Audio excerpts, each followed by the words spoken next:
Laguetas Elementary School. 4 na Korean national arestado dahil sa illegal na sugal sa Porac, Pampanga.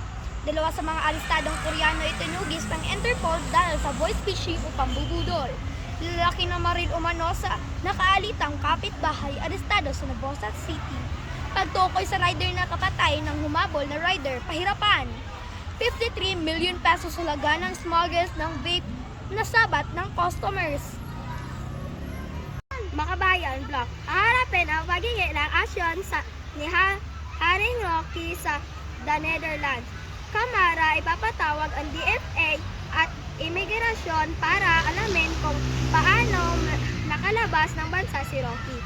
Malacanang walang political persecution na ginawa laban kay Rocky.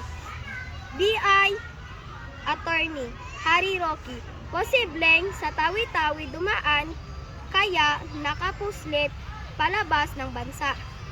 Pugante Koreano inaming nagbayad ng B6M.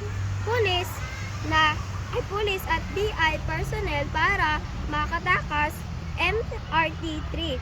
General Manager sinibak sa pwesto dahil sa pumalayang escalator.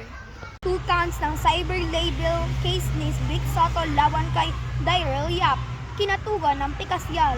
Polo Duterte pinatugo ng essay kaugnay ng komento ng DOJ sa habeas corpus implementation. Ipinatugo ng Korte Suprema ang pagkapatid na sina Davao City Mayor Sebastian at Duterte, 1st District Davao City Representative Paulo Duterte at Veronica Duterte kaugnay ng konsolidad sa compliance na inihain ng Department of Justice kaugnay ito ang habeas corpus implementation ng inahain na kasos hinain ng mga Duterte para sa kanilang amang si dating Pangulong Rodrigo Roa Duterte. The update for today. I am Hyacinthi, which is loud.